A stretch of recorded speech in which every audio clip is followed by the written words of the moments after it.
Well, for those of you who are watching this week's TBR Radio Presents the Dixie Heritage Show on YouTube, you're probably saying, man, Dr. Ed, you really need a haircut. And I do, and I've got one scheduled. I've got someone coming to the house to give me a haircut this afternoon, in fact. So right after I'm done with this show, I'm probably going to get a haircut. But have you ever noticed that all of the politicians on television, you know, the ones that are telling you that you can't go get a haircut, the ones that are insisting that the barbershop and the hair salon stay closed, do you ever notice that they never need a haircut? They always have perfectly groomed hair. Have you noticed the goalpost keeps moving?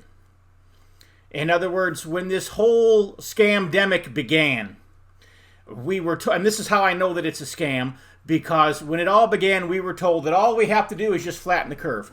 Flatten the curve and everything will be okay. Flatten the curve and everything will go back to normal. We're going to close the businesses down. We're going to close the churches down. We're going to close the schools down. We're going to close everything down for just a couple of days. We're going to flatten the curve, maybe a couple weeks at the most. We're going to flatten the curve, and then everything's going to go back to normal. Well, most of the country never had a curve. And in the places where there was a curve, the curve was flattened several months ago. Yet nothing went back to normal. And so then what was the next thing we were told? Well, if the case numbers go down below a certain percentage, then everything will be okay, and everything can go back to normal. In most parts of the country, with the exception of New York or New Jersey or California, in most of the rest of the country, the case number stayed below the percentage it was supposed to stay below.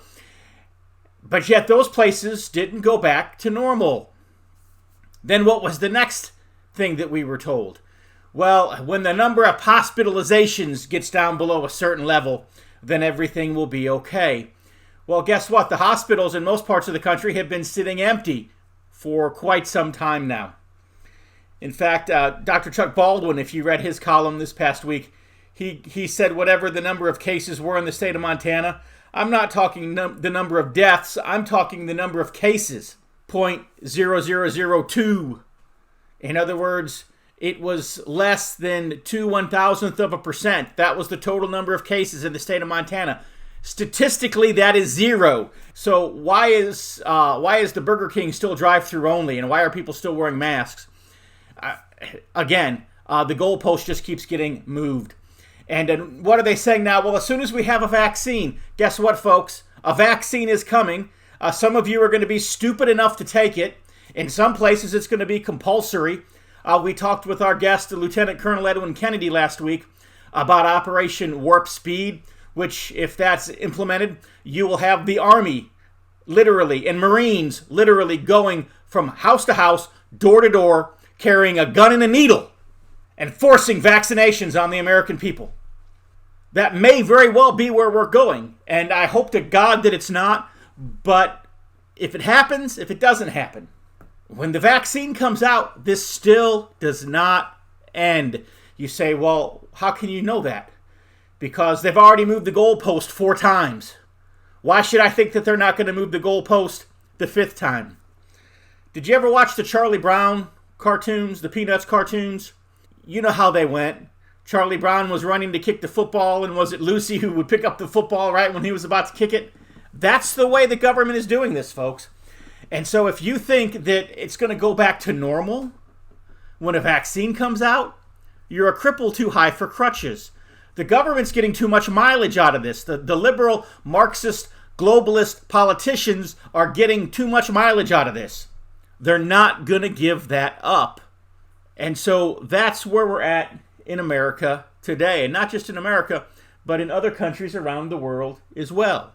But just to kind of vent here, frustrate, and you say, well, Dr. Ed, you sure are venting a lot today. And maybe that's so. And, if you get your own radio show, you can vent on it too. But today, for example, I found out that there's a possibility that I may be taking a little trip down to Florida for a few days to go speak down there. And I found out today from my son's school that if I were to take him with me, that when we get back, that he would have to quarantine for 14 days. And, craziness. And it's not even that he goes to a public school. He goes to a private school. What in God's name am I paying tuition for? Again, that's just the world in which we find ourselves living.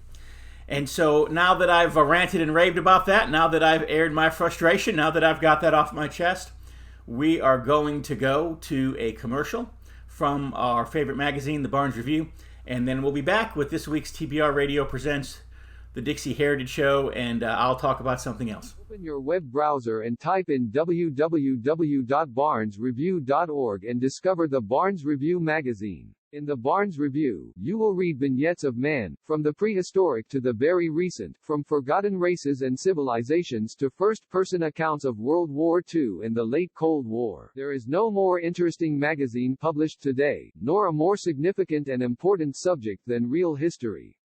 So visit www.barnesreview.org and subscribe to the Barnes Review. You can subscribe to receive the Barnes Review magazine in its print form, or in convenient electronic delivery. Our host has been a subscriber to both formats for years. So visit www.barnesreview.org and subscribe to the Barnes Review. And we're back with today's TBR Radio Presents, the Dixie Heritage Show. Had I only known that I was opening up a can of worms, I probably never would have done that show a few weeks ago and even brought up the subject of Kamala Harris.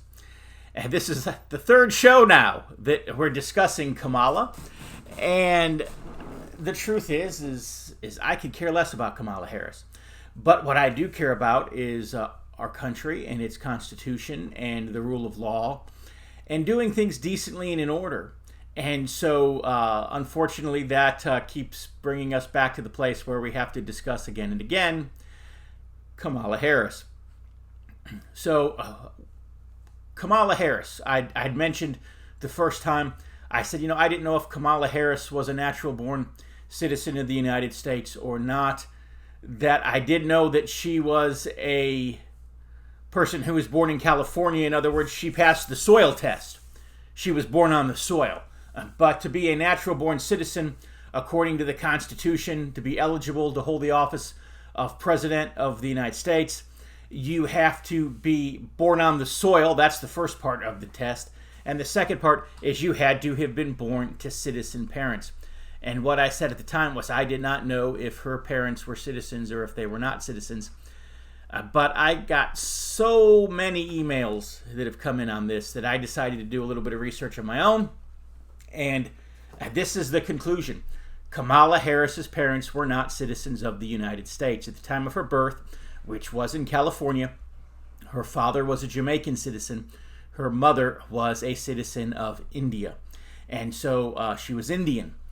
And so Kamala was born in the United States. She was born in California to immigrant parents, one of whom was Jamaican, one of whom was Indian or from India.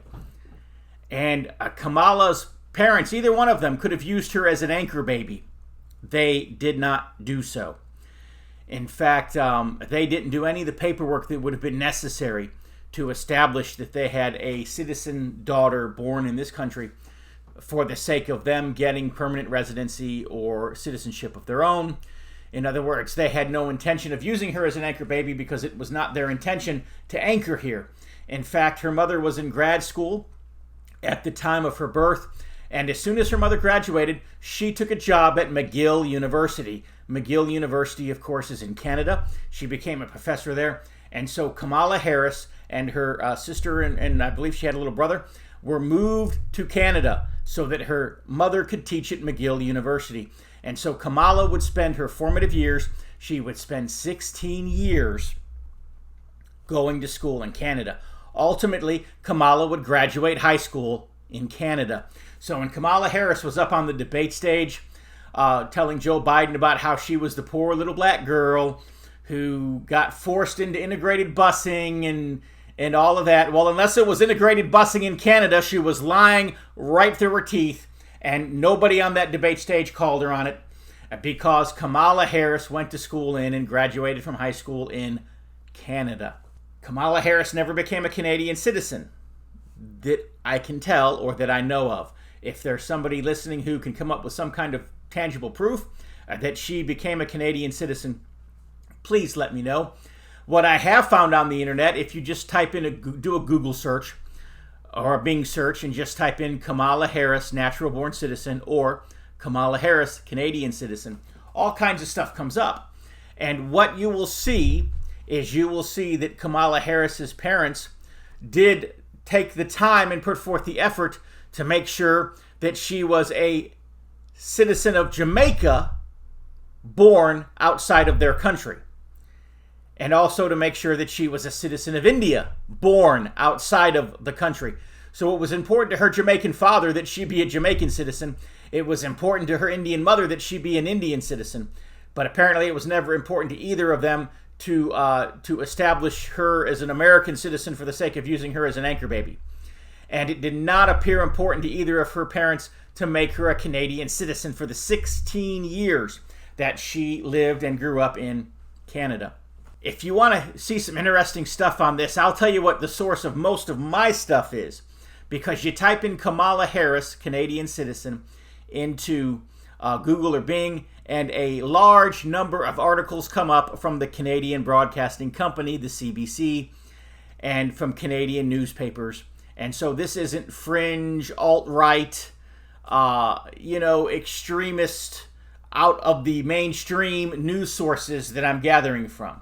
I'm gathering from a very mainstream source, at least in Canada, the Canadian Broadcasting Company, and, major newspapers in Canada. In fact, just a few days ago, Justin Trudeau, the Prime Minister of Canada, basically put out an edict, and he told all the media outlets in Canada to stop talking about Kamala Harris.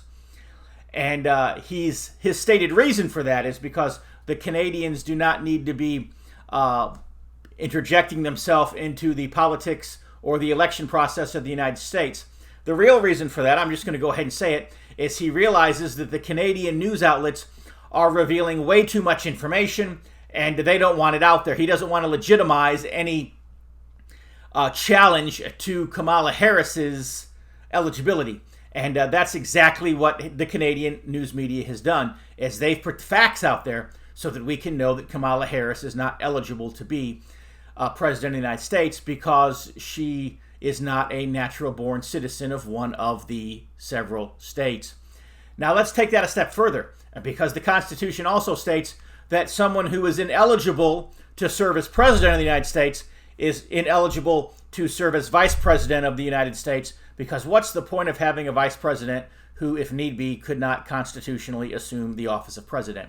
And so Kamala Harris is just simply flat out, plain old, unqualified. And so when President Trump said that he was reading an article by a lawyer and he was going to look into it to see if maybe Kamala Harris was not eligible, well, now we know exactly why it is that Kamala Harris is not eligible to be president or vice president of the United States. But I'm going to take it a step further, and I'm going to say Kamala Harris is not even black. And so, therefore, campaign promise by Joe Biden absolutely broken. You say, how are you going to prove to us that Kamala Harris is not black? Well, come back after this next break for the American Free Press, and I will tell you the answer to that question. Extra, read all about it. If you're like me, and I'll bet you are, you like to be on the cutting edge of honest news and accurate information. 26 times a year, the American Free Press newspaper can be delivered to your door, packed with the kind of uncensored news that I know you're going to appreciate. If you're ever dissatisfied with your subscription to the American Free Press, their guarantee is that you just drop them an email and they will gladly refund the unused portion of your subscription. So what are you waiting for? Visit www.americanfreepress.net. Once again, www.americanfreepress.net. And find out about the American Free Press. Do it today. Extra, read all about it. And we're back after our commercial from the American Free Press. And so I had said before the break that I was going to tell you when we came back how it was that Joe Biden broke maybe his biggest campaign promise of all. That was that he was going to have a black woman as his running mate. Well, what I'm going to do is, for those of you who are watching this on YouTube, it's going to be up on the screen here. For those of you who are listening on the radio, obviously you're not going to be able to see this, but all you have to do is just get on Google or Bing, once again, type in Kamala Harris birth certificate. There's all kinds of facsimile images of Kamala's birth certificate up there on the internet for you, and you can take a look at it for yourself. But look at Kamala Harris's birth certificate, and it lists the race of the father as Jamaican. It lists the race of the mother as Caucasian. So according to Kamala Harris's California birth certificate, a document issued by the state of California, an official legal document, Kamala Harris is a Caucasian. That means that she is not a black. That means that Joe Biden has broken his promise. He said that he would nominate as his vice presidential running mate a black woman. Instead, spitting in the face of Black Lives Matter, because apparently black lives do not matter to Joe Biden.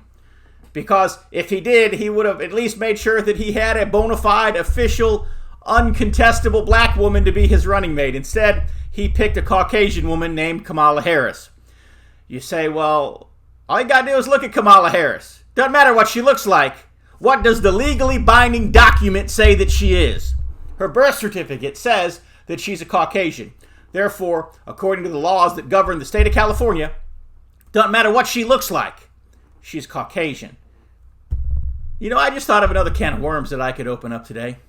You know, maybe Kamala Harris was born a Caucasian. She had to have been. I mean, her birth certificate says so. But maybe she identifies as a black woman. And so therefore, should we have to treat her as a black woman because she identifies as a black woman? I mean, if if a person who's born a man and their birth certificate says they're male, if they identify as a female, we're supposed to respect that.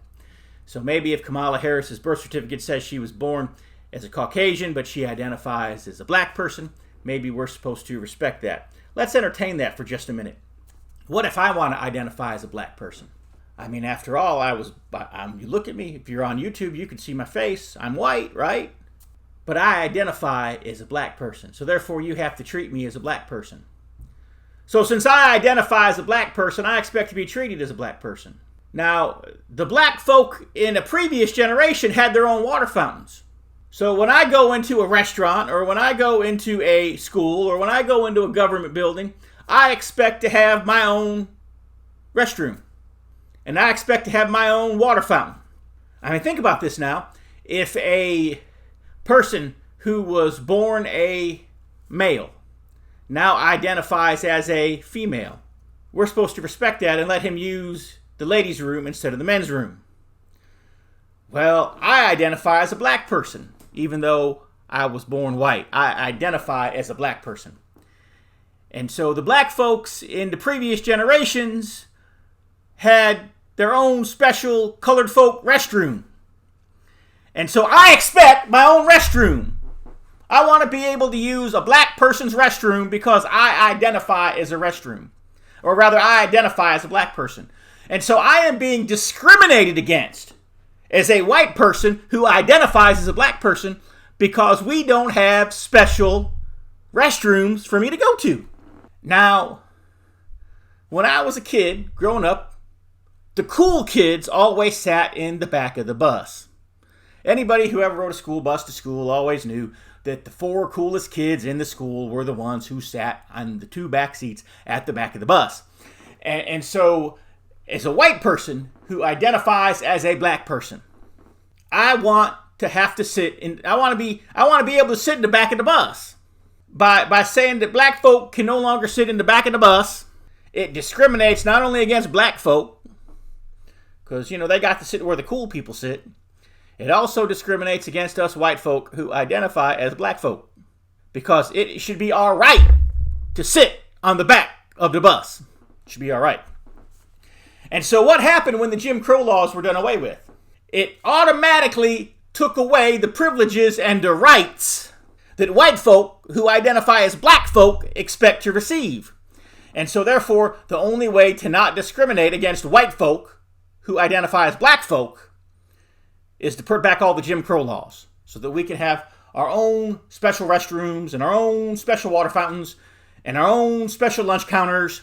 And, we can have our own special schools to go to, because we white folk who identify as black folk want to be treated as black folk. We don't want to be treated as white folk.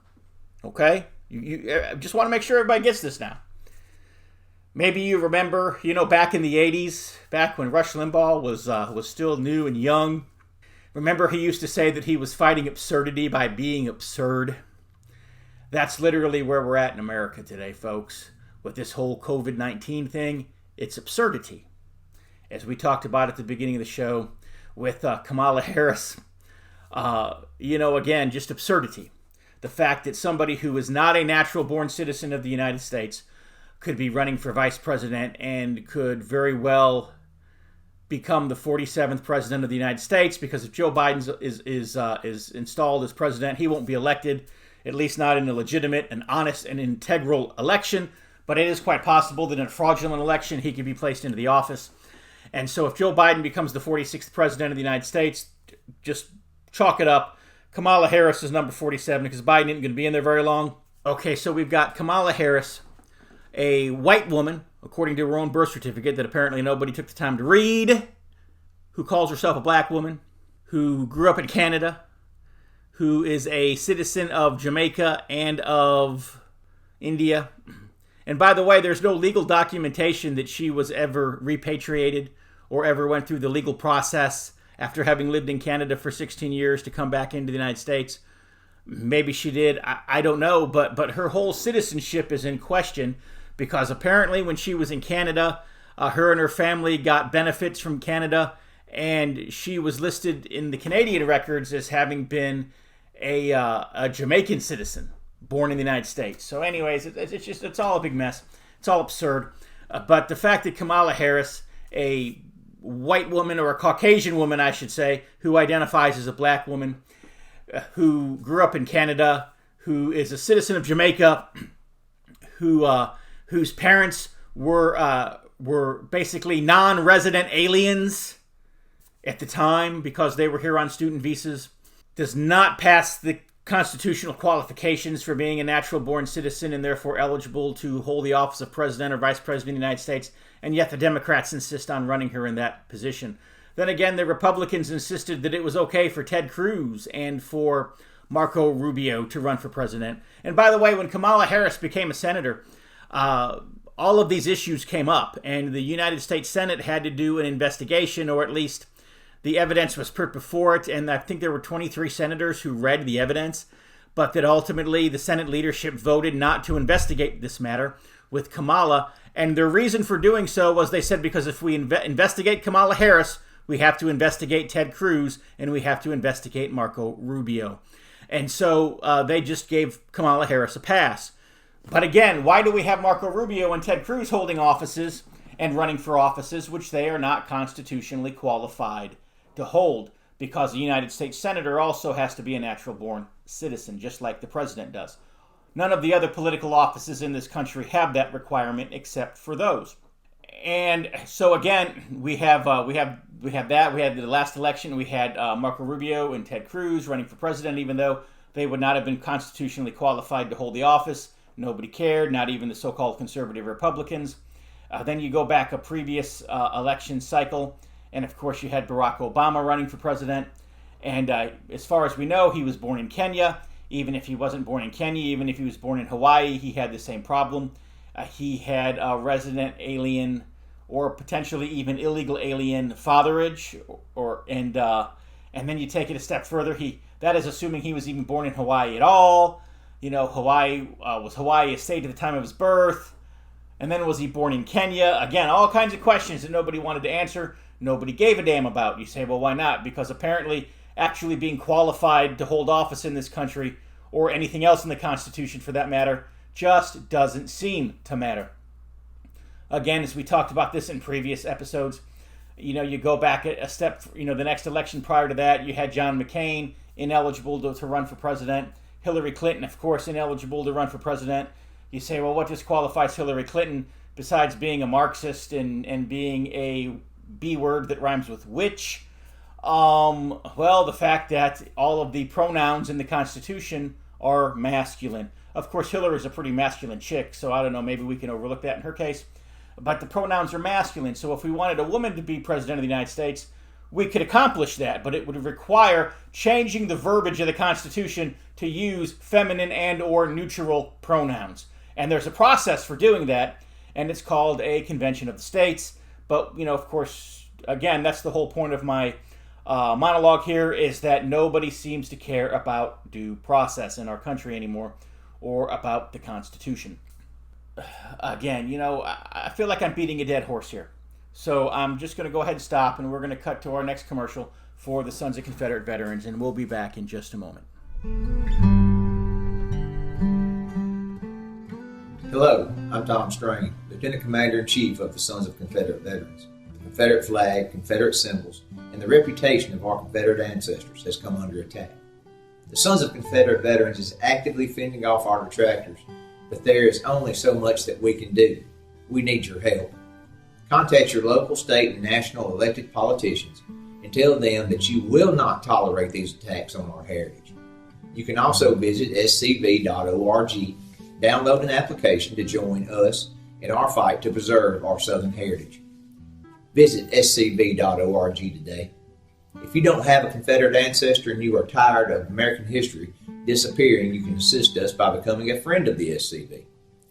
Please visit scvheritagedefense.org and make a donation to the Heritage Defense Fund. We hope that you will join us in the fight to defend the Confederate soldiers' good name.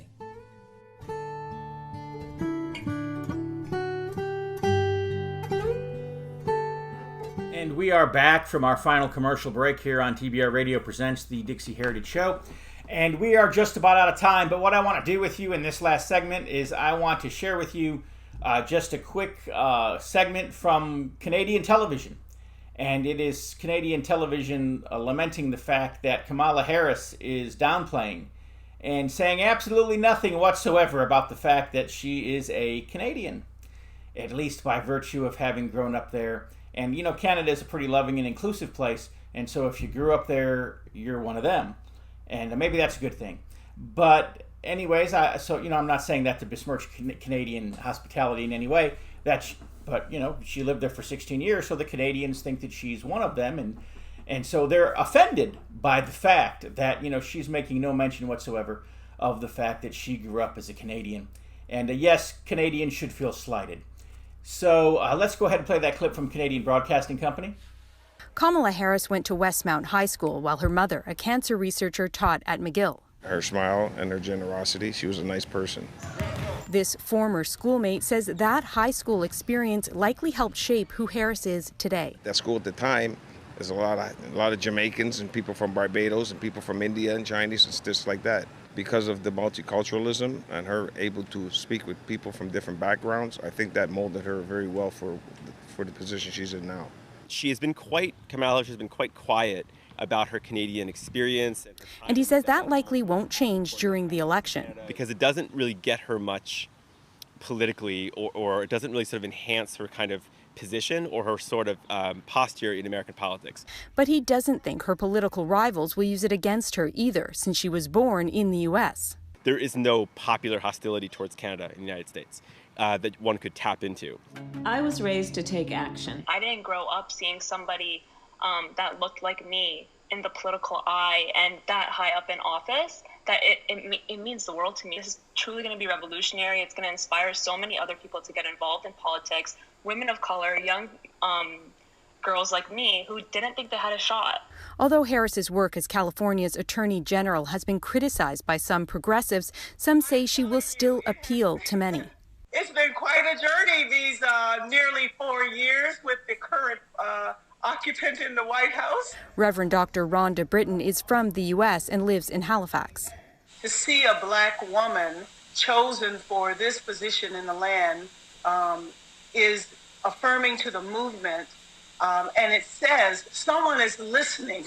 I would say good luck, and don't let them push you around with you. They're convinced Harris can hold her own, even if she has a tough political fight ahead.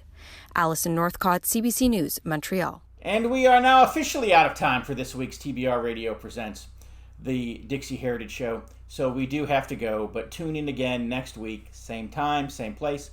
We'll be back with another show for you. Until then, if you're listening to or watching on YouTube, please click like and subscribe. It helps the channel out a lot. And go to our website, www.dixieheritage.net, www.dixieheritage.net. You can sign up there for a copy of my free weekly newsletter. I'll be happy to send that to you each and every week by email, free of charge, no cost, no obligation. And when you sign up for that, I'll also include a free copy of my ebook, The Truth About the Confederate Battle Flag.